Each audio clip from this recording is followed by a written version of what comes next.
예수님께서 제자들과 함께 사람들과 함께 길을 걸어가고 있습니다.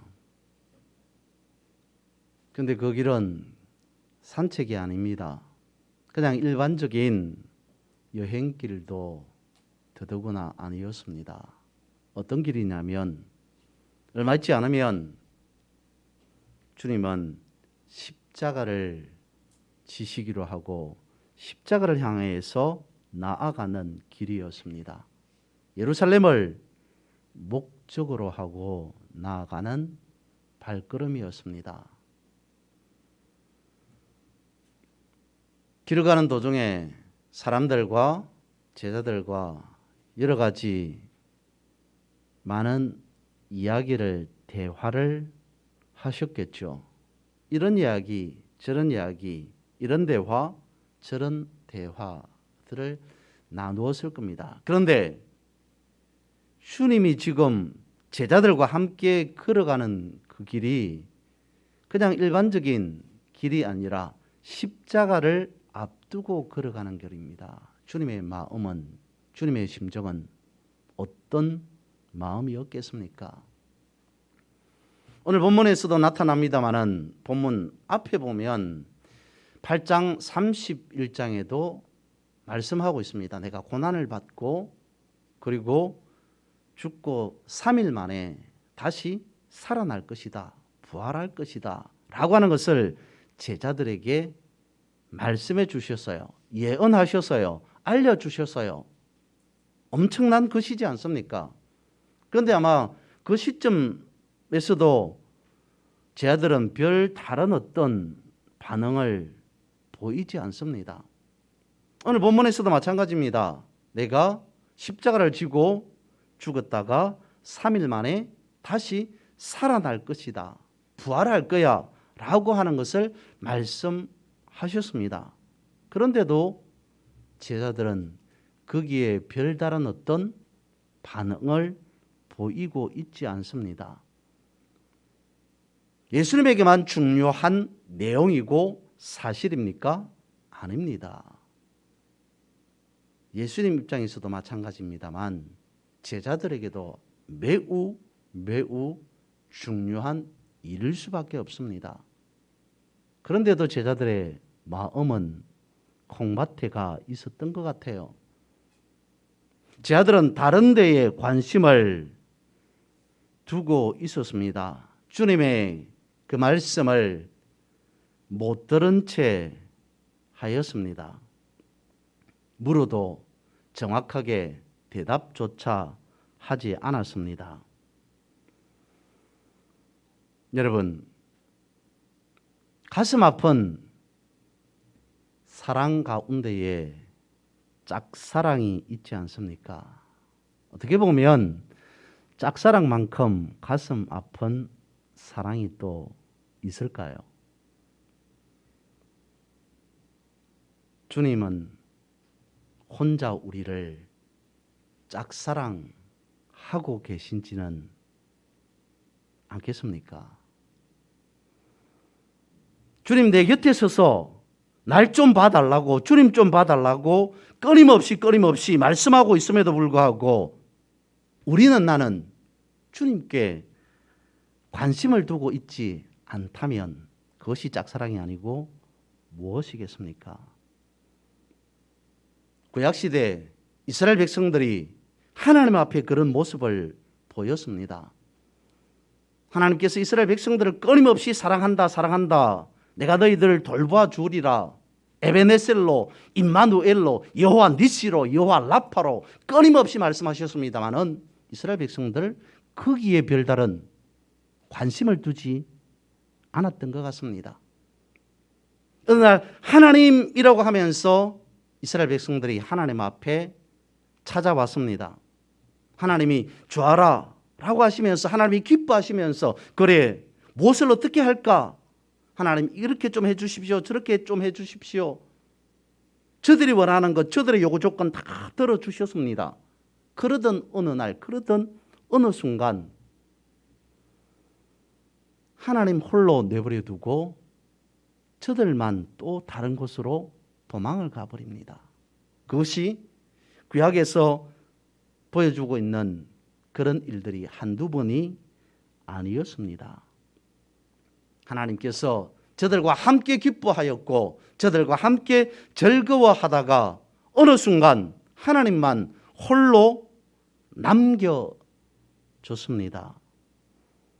하나님이 얼마나 당황하셨을까요?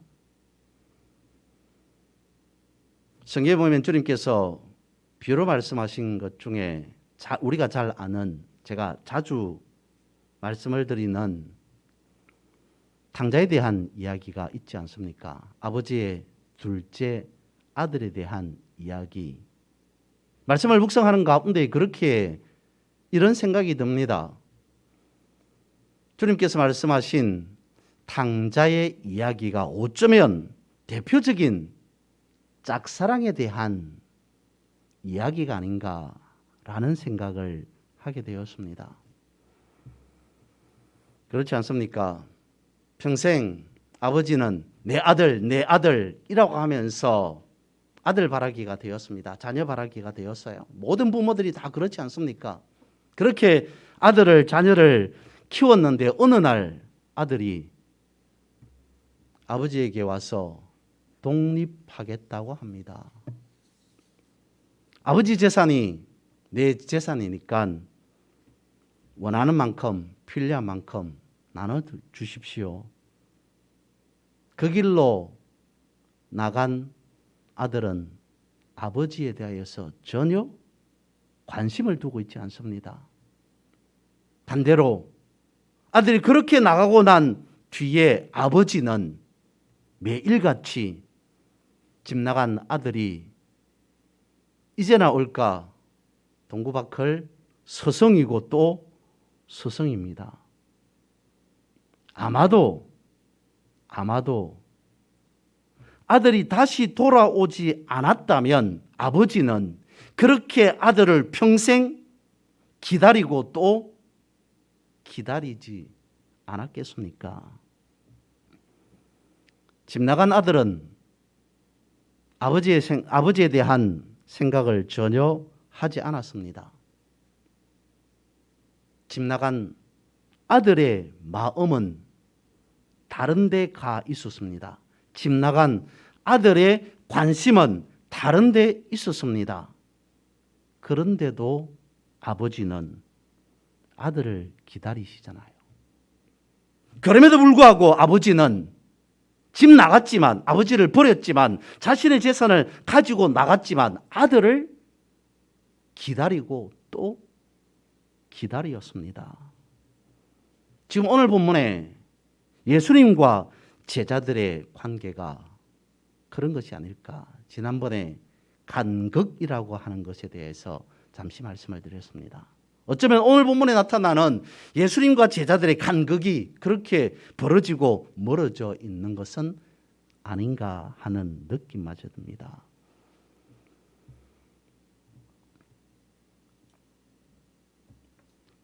요즘 사회적으로 문제가 된 것 중에 하나가 고독사 아닙니까? 그분이 부모가 없었습니까? 자녀가 없었겠습니까? 그런데도 사회적인 문제 중에 하나가 혼자 계시다가 돌아가시는 것이라고 하는 고독사가 사회적인 문제입니다. 어쩌면 아마도 그분 역시 평생 자녀들을 위하여서 자녀들을 뒷바라지하면서 평생 그렇게 사셨을 겁니다. 자녀가 없진 않았을 겁니다. 그럼에도 불구하고 혼자 마지막 순간을 쓸쓸하게 보내시다가 하나님 앞에 간다. 사회적인 큰 문제라고 볼 수밖에 없는 거잖아요. 하나님은 홀로 나만 바라보고 계신다는 거죠.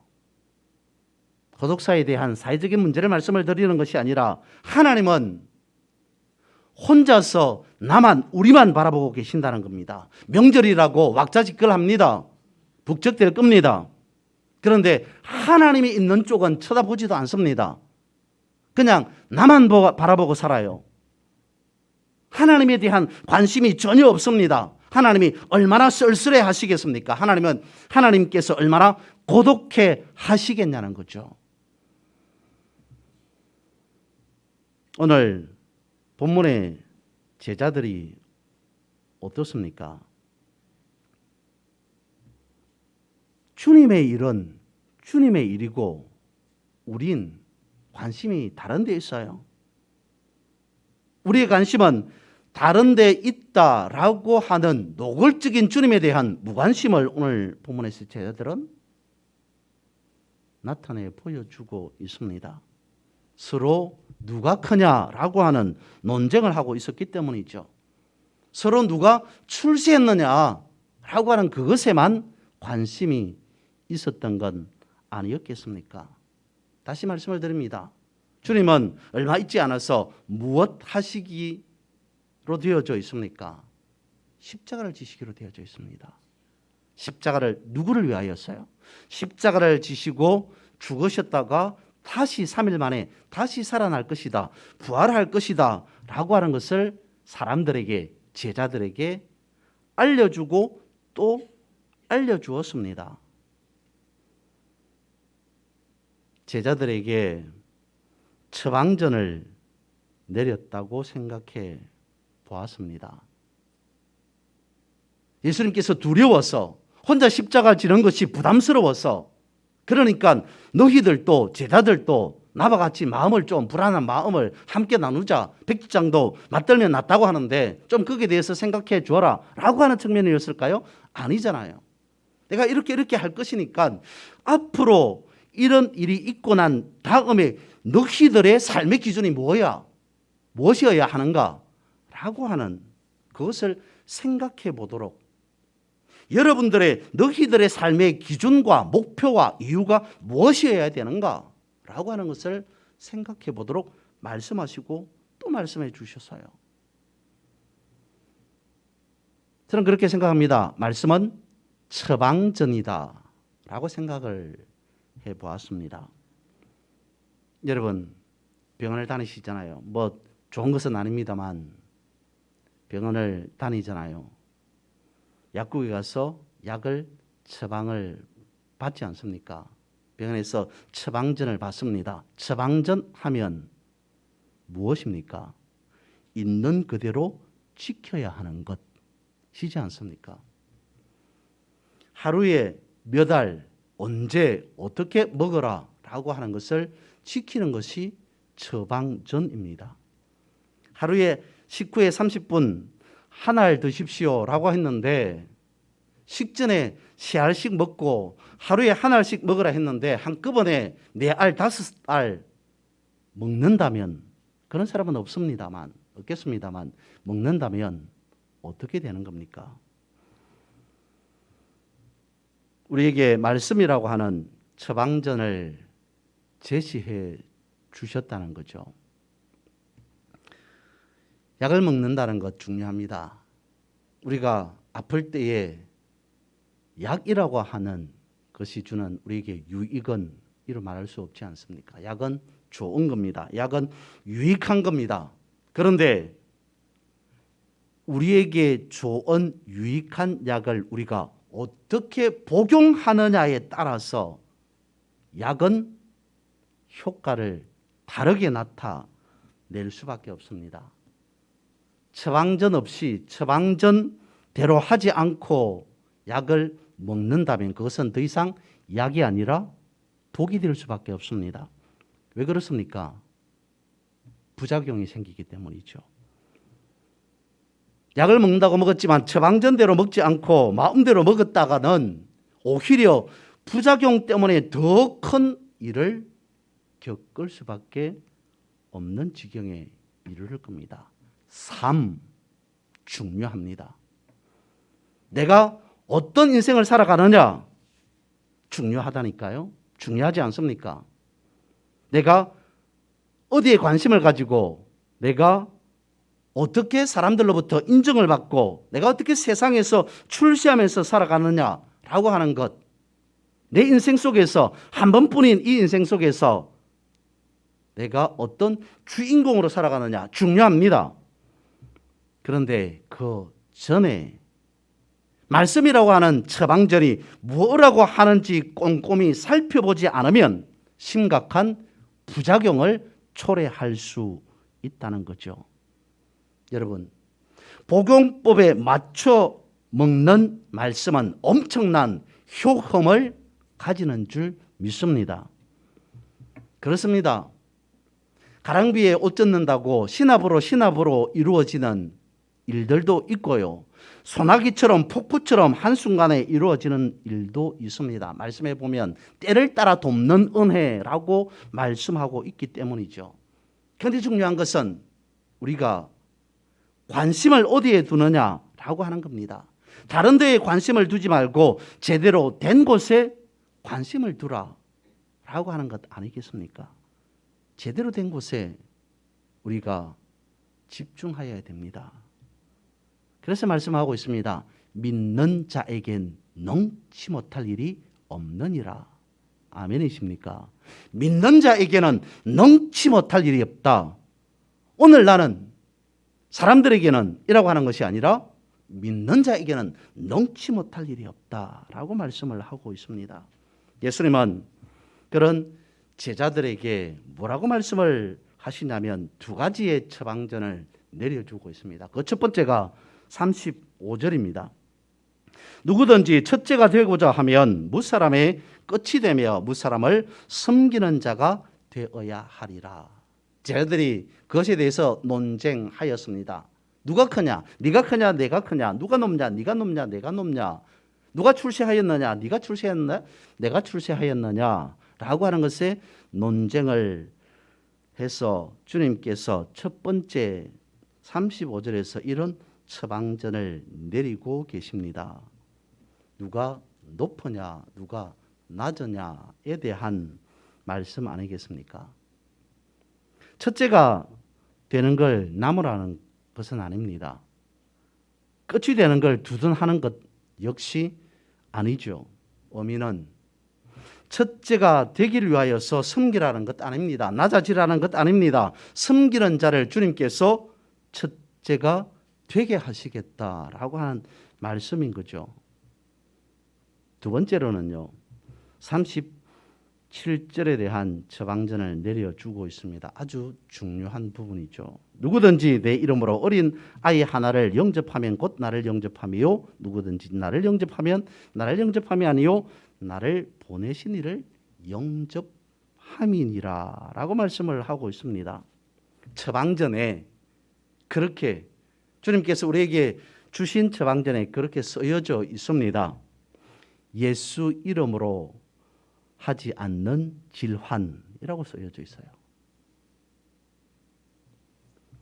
여러분 오늘 본문의 말씀을 다시 한번 보셔야 합니다.